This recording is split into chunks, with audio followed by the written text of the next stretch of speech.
programang ito ay rated SPG. Striktong patnubay at gabay ng magulang ang kailangan. Maaaring may masiselang tema, lengguwahe, karahasan, sexual, horror o droga na hindi angkop sa mga bata. Makikigalit kunyari kay Moira. Ididimanda kita ng adultery. Doon ka!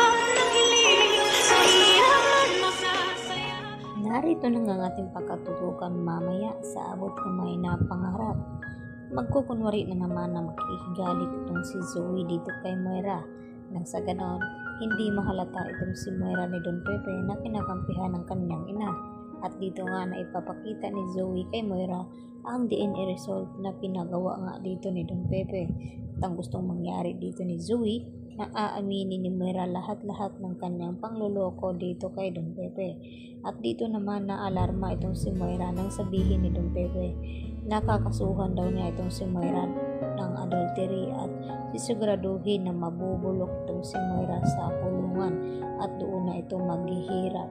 Kaya naman mas gustuhin ni Moira na lubos-lubosin na lamang ang kanyang kasamaan, kaya nang papaalis na sana itong si Don Pepe at Zoe, dito naman na dumampot ng isang bote itong si Moira at ipinokpok dito sa ulo ni Don Pepe, kaya naman nahimatay at bumagsak nga ito.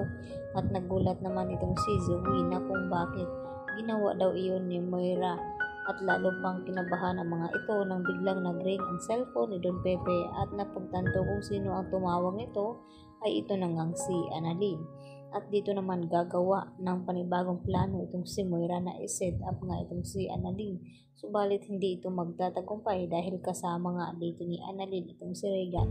At ito ang magpapatunay na walang kinalaman itong si Annalyn sa nangyaring aksidente dito ni Don Pepe. At mapapatunayan nga nila iyon dahil makukuha ang CCTV footage sa loob ng hotel kung saan itong si Moira at Zoe ang may pakana ng lahat. At agad naman na maisugod ni Annalyn sa ospital itong kanyang lolo Pepe at maagapan. At dito naman na magkamalay ito at agad na pupuntahan ni Doc RJ at makausap niya ito at maipagtapat dito ang ginawa ni Don Pepe na pinadiin niya itong dalawang apo nito kung sino nga ang tunay na kanyang apo. At dito na sabihin ni Don Pepe na hindi nga sila nagka-match dito ni Zoe at ang tanging nagka-match nga ay walang iba kundi itong si Annalyn lamang. At hanggang sa pag-iyak naman ang ginagawa dito ni Zoe nang sa ganun ay hindi siya mahalata na may kinalaman nga siya ditong sa aksidente ni Don Pepe. At gusto naman na mangyari ngayon ni Doc RJ na pananagutin itong si Moira dahil sa ginawa dito sa kanyang ama.